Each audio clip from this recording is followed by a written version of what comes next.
आइए आज हम स्टडी करेंगे मूल के क्षेत्र, रीजन्स ऑफ द रूट।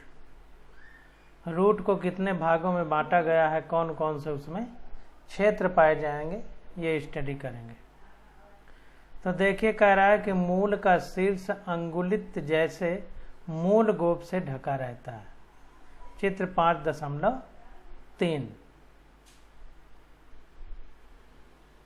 तो कह रहा है कि the root is covered at the apex by a thimble like structure called the root cap.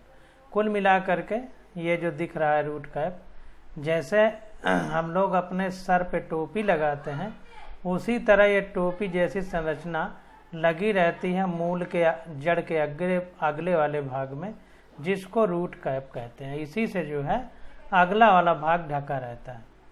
तो वही कह रहा है कि इस मूल गोप से ढका रहता है।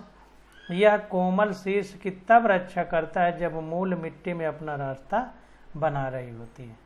तो जब मिट्टी पृथ्वी में यानी जड़ जब मिट्टी में आगे बढ़ती है तो उस समय जड़ के अगले भाग को नुकसान न पहुंचे, तो यह मूल गोप यानी रूट कैप इसकी रक्षा करता है। मूल गोप से कुछ मिलीमीटर ऊपर मेरिस्टेमेटिक क्रियाओं का क्षेत्र होता है।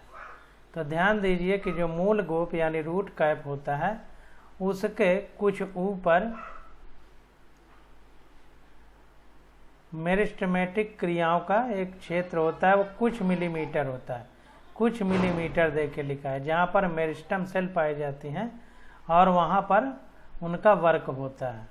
तो इस क्षेत्र की कोशिकाएं बहुत छोटी पतली भित्ति वाली होती हैं तथा इनमें सघन प्रोटोप्लाज्म होता है। उनमें बार बार विभाजन होता है। बहुत इम्पॉर्टेंट है कि देखिए जो रूट कैप है मूल गोप, उसमें विभाजन नहीं होता, उसके पीछे कुछ मेरिस्टेमेटिक सेल होती हैं जिनमें जो है प्रोटोप्लाज्म ज़्यादा पाया जाता है। चूँकि उनको कार्य करना है, तो जो व्यक्ति काम करना चाहता है उसको खाना अच्छे से चाहिए, तो वहाँ पर प्रोटोप्लाज्म डेंस होता है। सघन का मतलब डेंस, घना होता है। और चूंकि बार बार विभाजन करना है, तो उनकी जो झिल्ली है, भित्ति है, मेम्ब्रेन है, वो पतली होती है, क्योंकि बार बार विभाजन करना है तो टूटने में आसानी रहे। और कोशिकाएं चूंकि बार बार विभाजन हो रहा है तो छोटी छोटी होती हैं, बड़ी नहीं हो पाती, क्योंकि बड़ी होने से पहले ही विभाजन होना रहता है। तो ध्यान दीजिए कि जो मेरिस्टेमेटिक सेल होती हैं रूट कैप यानी मूल गोप के कुछ मिलीमीटर ऊपर या पीछे कह सकते हैं, तो वो रिएक्टिव एरिया होता है। तो वही विभाजन कर करके आगे की ओर बढ़ाता है मूल गोप को। तो चूंकि बार बार विभाजन होता है, जो विभाजन करेगा, काम करेगा, उसको खाना अच्छे से चाहिए, तो वहाँ पर प्रोटोप्लाज्म सघन होता है, डेंस होता है। और चूंकि बार बार विभाजन हो रहा है, इसलिए वहाँ की जो मेम्ब्रेन होती है वो पतली होती है और सेल जो होती हैं छोटी होती है। इस क्षेत्र में समीपस्थ स्थित कोशिकाएं शीघ्रता से लंबाई में बढ़ती हैं और मूल गोप को लंबाई में बढ़ाती हैं। अब ध्यान दीजिए, वहाँ पर डिवीजन हो रहा है और डिवीजन होने के बाद उसके जो निकटवर्ती वाली कोशिकाएं हैं वो लंबाई में बढ़ती हैं। लंबाई में इलांगेशन होता है, लंबाई में बढ़ती हैं और लंबाई में बढ़ करके मूल गोप या जड़ की लंबाई को बढ़ाती हैं, मूल को लंबाई में बढ़ाती हैं। मूल मतलब जड़। तो ये ध्यान देना, इसको इलांगेशन रीजन या हिंदी में दीर्घीकरण क्षेत्र कहते हैं। हिंदी में दीर्घीकरण क्षेत्र और अंग्रेजी में इलांगेशन एरिया कहते हैं। देखिए रीजन ऑफ मेरिस्टेमेटिक एक्टिविटी बोलते हैं, जहाँ पर मेरिस्टेम सेल अच्छे से एक्टिव होकर के सेल डिवीजन होता है। और रीजन ऑफ इलांगेशन, जहाँ पर सेल की लंबाई में बढ़ करके जो रूट है, मूल है या रूट है अंग्रेजी में कहें, उसकी लंबाई को बढ़ाती है। आगे देखते हैं, इस क्षेत्र को दीर्घीकरण क्षेत्र कहते हैं। दीर्घीकरण क्षेत्र की कोशिकाओं में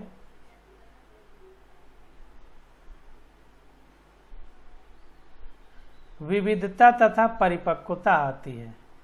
जो दीर्घीकरण क्षेत्र की कोशिकाएं होती हैं उनमें विविधता तथा परिपक्वता आती है। तो यहाँ से अंडरलाइन करिए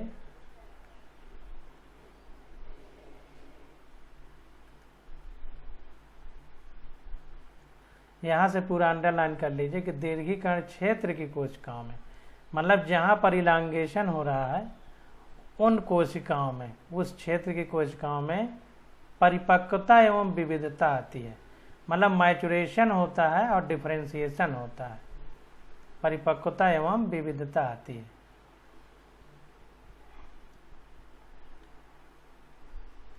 इसीलिए इस दीर्घीकरण के समीप स्थित क्षेत्र को परिपक्व क्षेत्र कहते हैं। तो इसी इलांगेशन वाले एरिया के पास में जो सेल होती हैं लंबाई में बढ़ करके फिर वहाँ वो मैच्योर होने लगती हैं, परिपक्व होने लगती हैं, और फिर उनमें विविधता यानी डिफरेंशिएशन आता है, अलग अलग स्वरूप ले लेती हैं। तो उस एरिया को परिपक्व क्षेत्र या इंग्लिश में मैच्योर एरिया बोलेंगे। इसको इंग्लिश में देखते हैं। रीजन ऑफ मैचुरेशन, मैचुरेशन वाला क्षेत्र रीजन ऑफ मैचुरेशन कहते हैं, ये ध्यान देना है। तो इंग्लिश वाली बुक है, तो इंग्लिश वाली बुक में ये लाइन जो है, जो मोटे मोटे अक्षरों में लिखी है, उसको अंडरलाइन करते चलिए। तो रीजन ऑफ मैचुरेशन होता है इस क्षेत्र से बहुत पतली तथा कोमल धागे की तरह की संरचनाएं निकलती हैं जिन्हें मूल रोम कहते हैं। ये मूल रोम मिट्टी से पानी तथा खनिज लवणों का अवशोषण करते हैं। तो वेरी वेरी मोस्ट इम्पॉर्टेंट, देखिए कहाँ से मूल रोम निकलते हैं, रूट हेयर, जड़ में बालों जैसी संरचना, जो परिपक्वन क्षेत्र है, रीजन ऑफ मैचुरेशन। तो ध्यान दीजिए कि जो रीजन ऑफ मैचुरेशन है उसी में पतली पतली कोमल धागे जैसी संरचनाएं निकलती हैं जिन्हें मूल रोम या रूट हेयर कहते हैं। और रूट हेयर का काम क्या है, पानी तथा खनिज लवणों यानी माइनरल सब्सटेंस का अवशोषण या एब्जॉर्प्शन। तो वेरी वेरी मोस्ट इम्पॉर्टेंट, यहाँ पर देखिए मूल गोप है जिसको रूट कैप अंग्रेजी में बोलेंगे। ये इसके थोड़ा सा पीछे कुछ मिलीमीटर लिखा था मेरिस्टेमेटिक सक्रियता क्षेत्र होता है, मेरिस्टेमेटिक एक्टिविटी रीजन। फिर उसके बाद पीछे सेल लंबाई में बढ़ते हैं, इसीलिए इसको रीजन ऑफ इलांगेशन बोलते हैं। फिर इसके बाद जब लंबाई में सेल बढ़ जाती है तो पीछे की ओर जो सेल हैं इनमें क्या होता है, मैचुरेशन होता है, परिपक्वन और विविधता डिफरेंशिएशन होता है। तो इसको परिपक्वन क्षेत्र या रीजन ऑफ मैचुरेशन कहेंगे। इसी रीजन ऑफ मैचुरेशन में धागे जैसी थ्रेड लाइक स्ट्रक्चर निकलती हैं जिनको हम मूल रोम या अंग्रेजी में रूट कैप कहते हैं। ये बहुत इंपॉर्टेंट है। अब देखिए आगे आ जाता है मूल में रूपांतरण।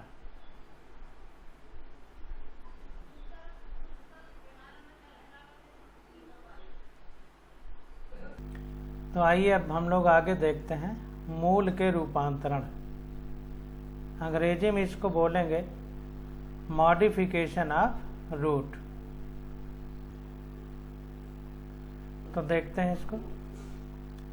तो देखिए कह रहा है कि कुछ पादपों की मूल पानी तथा खनिज लवणों के अवशोषण तथा संवहन के अतिरिक्त भी अन्य कार्यों को करने के लिए अपने आकार तथा संरचना में रूपांतरण कर लेती है।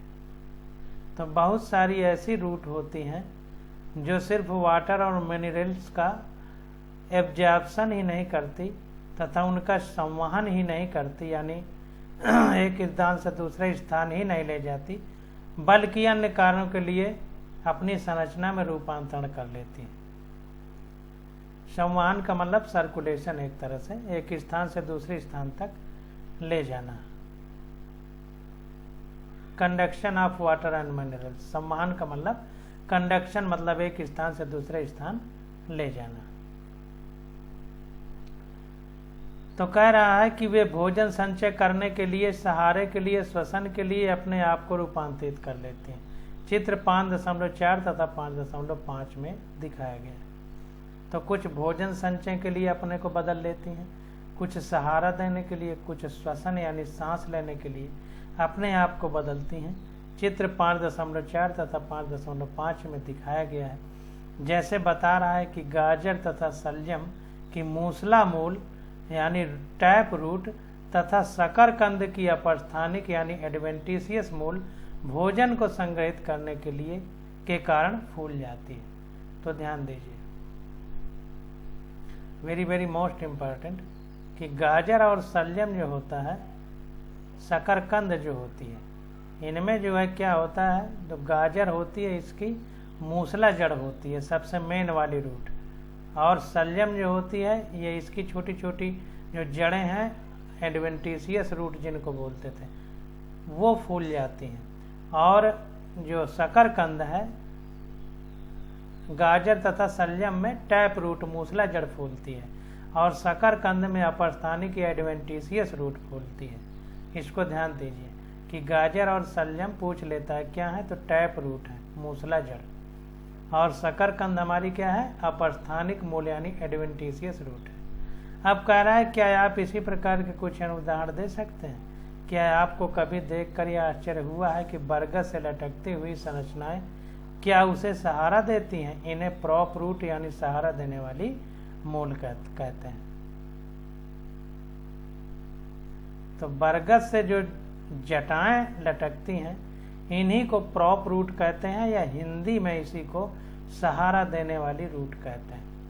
तो बरगद में जो जड़ें लटकती हैं प्रॉप रूट होती हैं, वो सहारा देती हैं। इसी प्रकार मक्का तथा गन्ने के तने में भी सहारा देने वाली मूल तने की निचली गांठों से निकलती हैं। तो ध्यान दीजिए कि जो मकाई का पेड़ होता है या गन्ने के हर पोर में गांठ से कुछ जड़ें निकलती हैं, ये सहारा देने वाली जड़ें होती हैं, और गांठ के निचले भाग से निकलती हैं। ये ध्यान देना है, निकलती कहाँ से हैं? गांठ के निचले वाले भाग से निकलती हैं। देखिए निचली गांठों से निकलती हैं। तो देखिए मक्का तथा गन्ने के तने में भी सहारा देने वाली मूल तने की निचली गांठों से निकलती हैं। जो गांठ है उनके निचले भाग से नहीं, तना जो होता है, मतलब जैसे गन्ना लंबाई में है तो गन्ने की नीचे वाली जो गांठें हैं उनसे जड़ें निकलती हैं, ऊपर वाली से नहीं। इन्हें अब स्तंभ मूल कहते हैं। ध्यान देना है कि इन्हें अब स्तंभ मूल कहते हैं। अब देख लेते हैं इसी को अंग्रेजी में।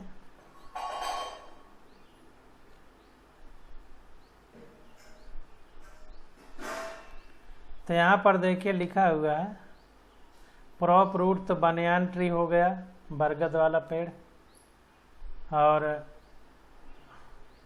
शुगर केन और मेज में जो अब स्तंभ मूल निकलते हैं उन्हीं को अंग्रेजी में स्टिल्ट रूट कहते हैं, स्टिल्ट रूट कहते हैं। तो ध्यान देना है, ये जो अब स्तंभ मूल है इसी को अंग्रेजी में स्टिल्ट रूट कहते हैं। अब देखिए आगे कह रहा है,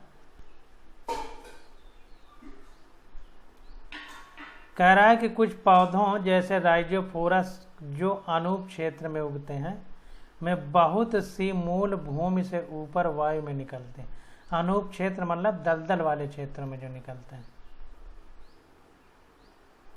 तो वही कह रहा है कि में बहुत सी मूल भूमि से ऊपर वायु में निकल आती हैं। ऐसी मूल को श्वसन मूल कहते हैं। ये श्वसन के लिए ऑक्सीजन प्राप्त करने में सहायक होती हैं। तो ये सांस लेने के लिए और ऑक्सीजन प्राप्त करने में सहायक होती हैं। तो इसको भी अंडरलाइन करिए। राइजोफोरा में श्वसन मूल पाई जाती हैं।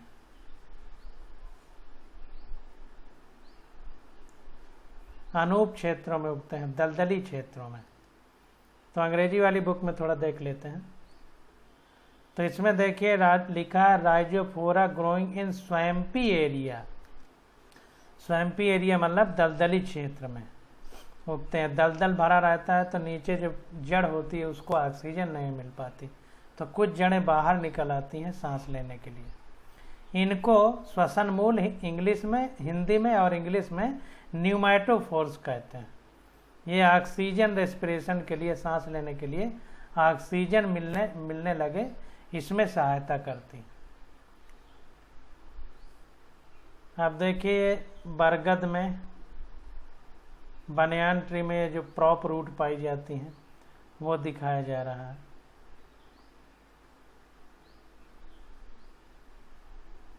ये देखिए मॉडिफिकेशन ऑफ रूट। ये शलजम है, ये गाजर है, ये जो है टैप रूट थी, मूसला जड़, उनका रूपांतरण फूल गई है भोजन के संग्रह के कारण। और ये हमारी स्वीट पोटैटो यानी शकरकंद है, ये अपस्थानिक एडवेंटिशियस रूट है, ये भी फूल गई है भोजन इकट्ठा होने के कारण। और ये देखो राइजोफोरा है, दलदल वाली जगह में उगा है, तो सांस लेने के लिए जड़ें बाहर निकल आई हैं। न्यूमैटोफोर्स या इन्हीं को श्वसन मूल जड़ें कहते हैं हिंदी में। हिंदी में इसी को श्वसन मूल जड़ें कहेंगे। तो देखिए बरगद के वृक्ष को सहारा देने वाली मूल में रूपांतरण। यहाँ पर देखिए राइजोफोरा में आ संग्रहण के लिए, इन दोनों में ये आ जो है चुकंदर, गाजर और शकरकंद, ये हमारी राइजोफोरा में श्वसन के लिए मूल का रूपांतरण हुआ है। ये एस्परेगस है, आगे पढ़ेंगे।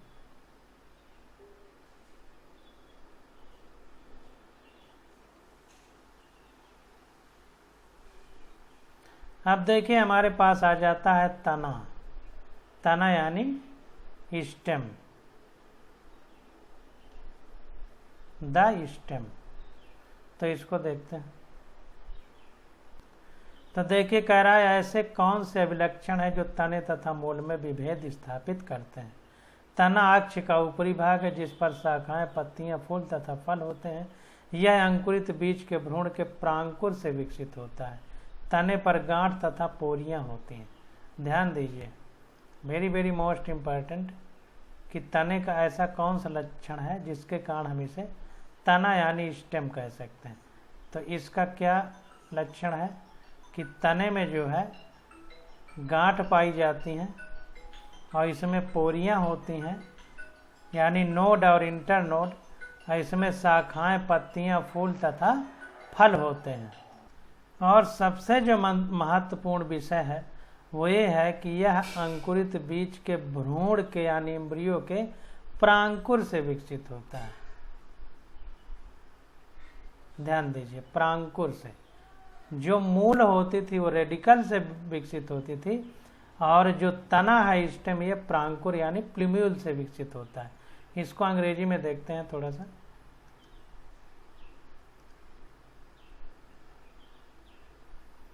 ये देखिए लिखा है the stem ascending part of axis bearing branches, leaf, flower and fruit, it develop from the plumule of the embryo of A germinating seed. तो उगने वाले बीज के प्लूम्यूल यानी प्रांकुर से विकसित होता है। प्रांकुर, जिसको अंग्रेजी में प्लूम्यूल बोलेंगे।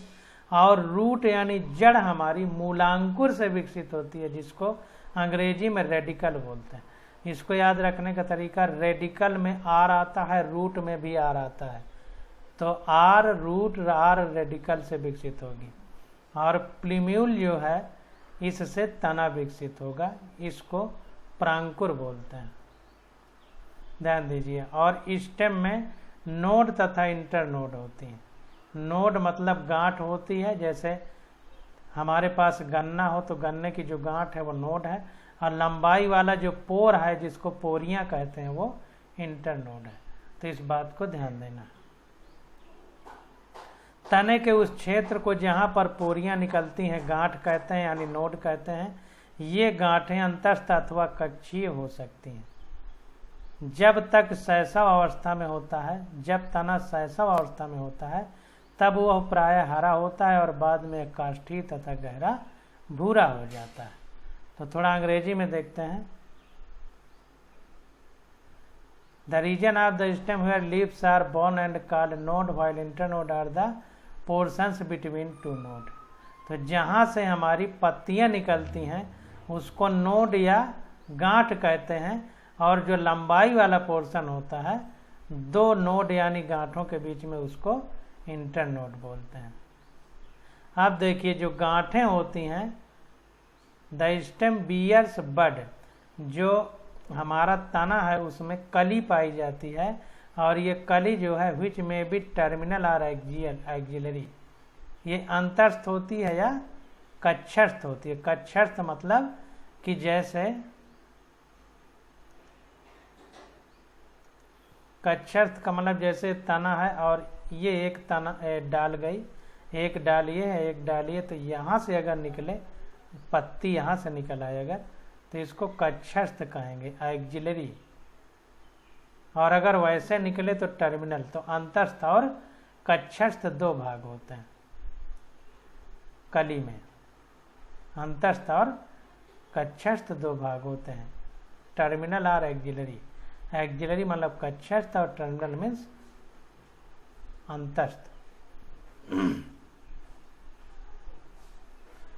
तो देखिए कह रहा है कि गांठें अंतस्थ तथा कच्ची हो सकती हैं, पत्तियां जो है वो गांठों से निकलती हैं, ये ध्यान देना, ये गांठें अंतस्थ तथा कच्ची हो सकती हैं।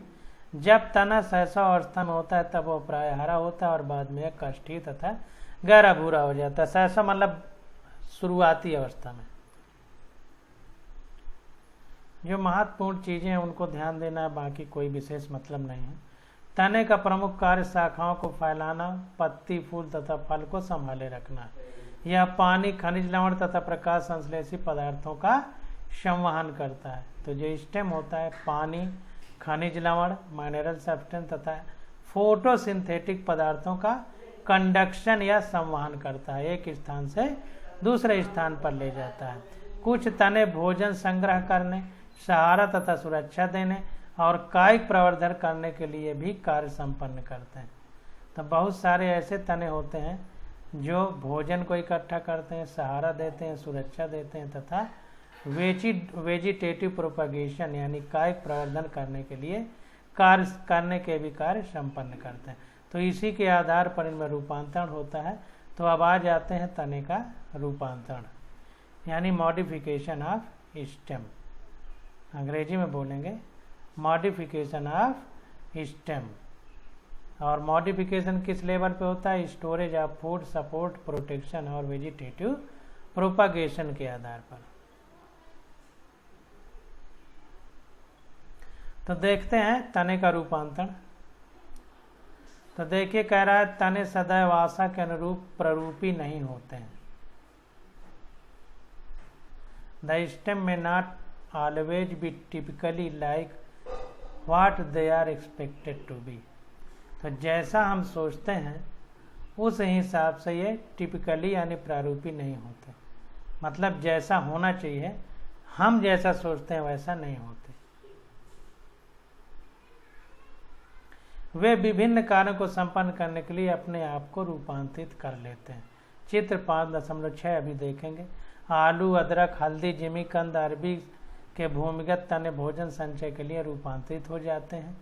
वृद्धि के लिए प्रतिकूल परिस्थितियों के समय ये चिरकालिक अंग की तरह कार्य करते हैं यानी परसिस्टेंट ऑर्गन। चिरकालिक मतलब लंबे समय तक जो स्थिर रहे। तो प्रतिकूल परिस्थितियों के समय ये चिरकालिक अंग की तरह कार्य करते हैं यानी परसिस्टेंट ऑर्गन, जो लंबे समय तक वैसा ही बना रहे। तने के प्रतान जो कच्ची कली से निकलते हैं पतले तथा कुंडलित होते हैं और पौधों को ऊपर चढ़ने में सहायता करते हैं। जैसे कद्दू वर्गीय सब्जी, घिया, खीरा, तरबूज आदि तथा अंगूर लता जिसको वाइन कहते हैं, तने की कच्ची कलिका काष्ठीय, सीधे तथा नुकीले कांटों में रूपांतरित हो सकती हैं। तो देखिए कह रहा है कि तने के प्रतान जो कच्ची कलिका से निकलते हैं पतले तथा कुंडलित होते हैं। तो प्रतान को अंग्रेजी में देखिए टेंड्रिल बोलते हैं।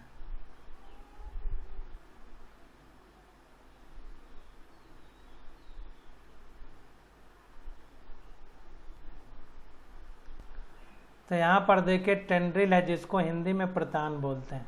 तो कह रहा है stem tendril which develop from axillary bud. तो कच्ची कलिका यानी एक्जिलरी बड से ये टेंड्रिल निकलते हैं। आपने घिया तरोई में देखा होगा एक पतला धागा जैसा निकलता है और वो धागा एक पत्ती रहती है, आगे तना रहता है, उसके बीच से निकलता है कच्छ से। तो इसीलिए एक्जिलरी बड कहते हैं, डेवलप फ्रॉम एक्जिलरी बड यानी कच्ची कलिका से विकसित होता है। Are cylinder and spirally coiled, और ये इस तरह से स्प्रिंग की तरह घुमावदार होता है। And help plant to climb such as it gourds as in gourds, मतलब कि ये तने को जो है ऊपर चढ़ने में सहायता करता है और किसमें, कुकुम्बर, पंपकिन, वाटरमेलन, इन सब में। गार्ड्स का मतलब जो ये कद्दू वाली सब्जियां हैं, कद्दू टाइप की, वो cucumber, pumpkin, watermelon. And grapevines and grape vines, grape vines जो होते हैं यानी अंगूर प्रजाति के जो हैं, तो एक्जिलरी बड ऑफ स्टेम में also get modified into woody straight and pointed thorn. तो जो हमारे ये कुकुम्बर, पंपकिन, वाटरमेलन और ये जो अंगूर वाली प्रजाति है, उनमें जो है क्या होता है, टेंडिल पाया जाता है जो तने को ऊपर चढ़ने में सहायता करता है। और कुछ ऐसे होते हैं जिनमें जो एक्जिलरी बड होती है वो क्या करता है कि मजबूत हो जाती है, लंबी हो जाती है, पॉइंटेड, नुकीली, जिसको हम कांटा या थॉर्न बोलते हैं, थॉर्न। और थॉर्न किस में पाया जाता है, सिट्रस, यानी हमारे जैसे नींबू हो गया, मौसम्मी हो गई, इस तरह के उसमें। बोगनविलिया में पाया जाता है। They protect plant from browsing animal, ये क्या करते हैं, जीव जंतुओं से उनकी रक्षा करते हैं। Some plant of arid region modified into stem like flattened opuntia, कुछ में क्या होता है कि तना जो है चपटा हो जाता है, जैसे अपोन्सिया में, नागफनी जिसको कहते हैं। आर फ्लेसी सिलिंड्रिकल, या मुलायम सिलेंडर जैसे हो जाता है, यूफोरबिया में। इसको देखते हैं हिंदी में। तो देखिए कह रहा है कि शुष्क क्षेत्र, यहाँ से नुकीले कांटों में रूपांतरित, कांटे बहुत से पौधों में होते हैं जैसे सिट्रस या बोगनविलिया, इनमें। तो ध्यान दीजिए कि किन किन चीज़ों को अंडरलाइन करना है। तो यहाँ पर देखिए प्रतान को अंडरलाइन करना है, कच्छी कलिका से निकलते हैं, पतले कुंडलित होते हैं ये, जैसे कद्दू वर्गीय सब्जी, घिया, खीरा, तरबूज आदि, तथा अंगूर लता जिसको वाइन कहते हैं, तने की कच्ची कलिका काष्ठीय, सीधे तथा नुकीले कांटों में रूपांतरित हो सकती है। तो जो छोटे छोटे नुकीले कांटों में रूपांतरित हो जाए।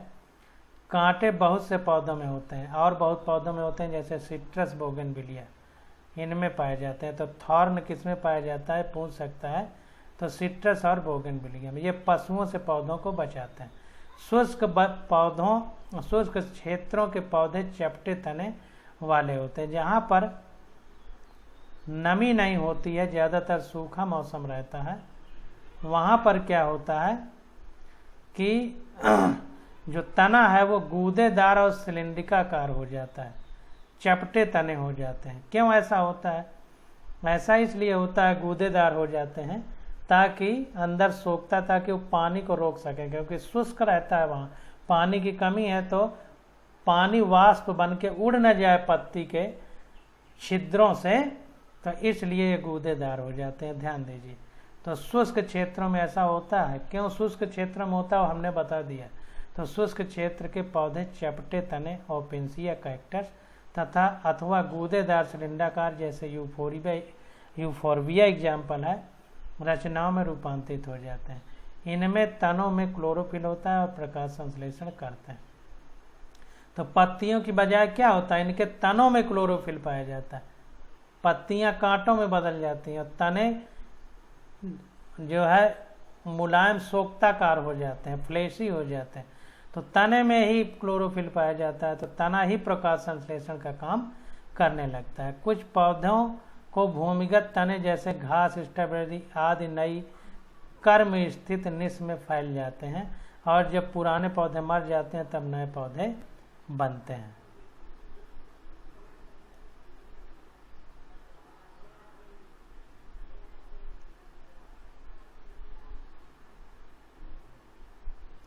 नए पौधे बनते हैं। इसको थोड़ा इंग्लिश में देखते हैं, हिंदी में थोड़ा कटा है इसलिए समझ में नहीं आ रहा है।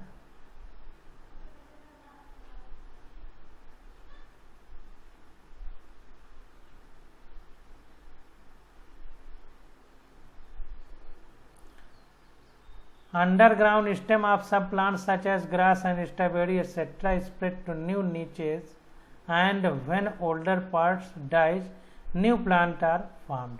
तो कह रहा है जो अंडरग्राउंड स्टेम है, जो जमीन के नीचे धंसे हुए तने पाए जाते हैं, उनमें कुछ पौधे ऐसे हैं जैसे घास और स्ट्रॉबेरी।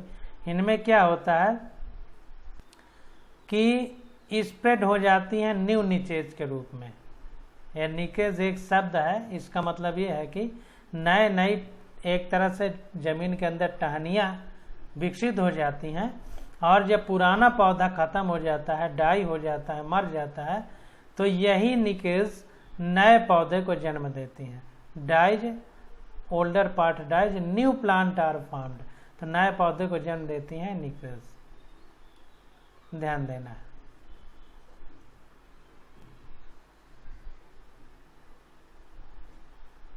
पुदीना तथा चमेली जैसे पौधों में प्रमुख अक्ष के आधार से एक पार्श्व शाखा निकलती है।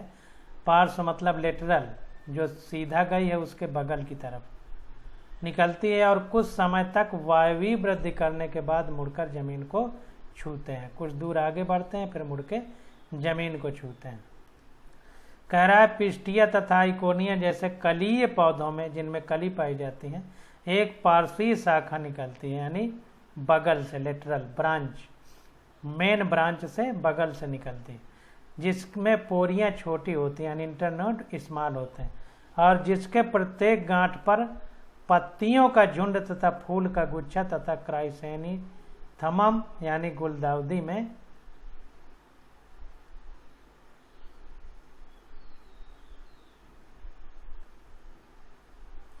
पार्श्वीय शाखाएं आधार तथा भूमिगत प्रमुख तने से निकलती हैं और मिट्टी के नीचे क्षैतिज रूप से वृद्धि करती हैं, और उसके बाद बाहर निकल आती हैं और पत्तियों युक्त प्ररोह बनाती हैं। तो इसको थोड़ा इंग्लिश में देख लेते हैं। तो देखिए कह रहा है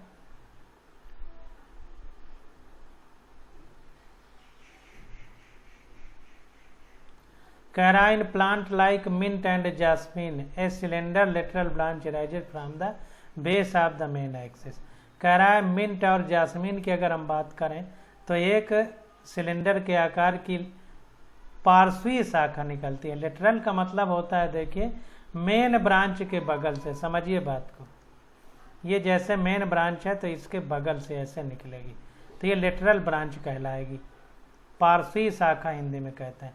तो लेटरल ब्रांच निकलती है and the base of the main axis, from the base of the main axis, जो मुख्य अक्ष है, मेन शाखा है, उसके बेस यानी आधार भाग से, and after growing aerially for some time arch downward to touch the ground।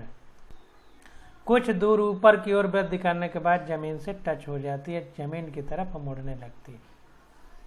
A lateral branch with short internode and each node bearing a rosety of leaf and tuft of root is found in aquatic plant like Pistia and Archaea, Eichhornia।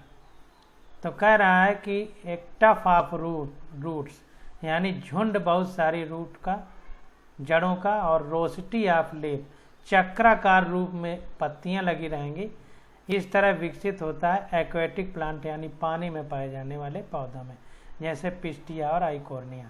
Pistia मतलब जो पानी में जलकुंभी पाई जाती है, इस तरह। In banana, pineapple and chrysanthemum the lateral branch originate from the basal and underground portion of the main stem. कह रहा है कि जो हमारा पाइन एप्पल और क्राइसेंथेमम है, इसमें क्या होता है कि जो पार्श्वीय शाखा होती है वो बेसल यानी आधारीय भाग से निकलती है, जो अंडरग्राउंड पोर्शन होता है मेन स्टेम का, मुख्य तने का जो जमीन के अंदर धंसा हुआ भाग होता है। Grow horizontally beneath the soil and then come out obliquely upward giving rise to leaf shoot. और कह रहा है कि ये हॉरिजॉन्टल यानी सतह के क्षैतिज बढ़ता रहता है, साथ साथ में मिट्टी के साथ साथ, और कुछ दूर चलने के बाद ये बाहर निकल आता है तिरछा, ऑब्लिकली मतलब जमीन से सीधा 90 डिग्री कोण पर नहीं, कुछ तिरछा, upward growing rise to leaf shoot, ऊपर की ओर निकलता है और पत्तियां और तने में तनों को जन्म देता है, ये कहने का मतलब। अब आगे आ जाता है हमारा द लीफ यानी पत्तियां।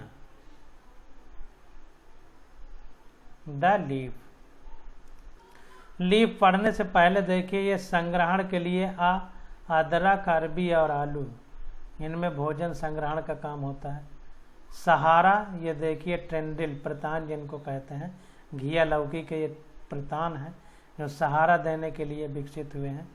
संरक्षण, ये देखिए कांटा थॉर्न में बदल गया, ये संरक्षण के लिए है। कायिक प्रवर्धन तथा फैलने के लिए तने का रूपांतरण, ये गांठों से विकसित मूल हैं और आक्जेलिस पौधे का उदाहरण है। ये बोगिनविलिया में थॉर्न कांटा बना है। तो ये वेजिटेटिव प्रोपागेशन के लिए है, कायिक प्रवर्धन के लिए, फैलने के लिए तने का ये रूपांतरण। तो ये सब स्टेम के रूपांतरण है, सब स्टेम तने हैं, ये जड़ें नहीं है, जमीन के नीचे पाई जाती हैं तो जड़ें होंगी। पूछ लेता है कि अदरक किसका रूपांतरण है, जड़ की तना, तो तने का है। अरबी भी तना है, आलू भी तना है। तो ध्यान दीजिए जितने भी रूपांतरण दिख रहे हैं सब तना है। अब आज के आ जाते हैं पत्ती यानी लीफ में, तो इसकी स्टडी हम लोग अगले लेक्चर में करेंगे। आज बस यहीं तक।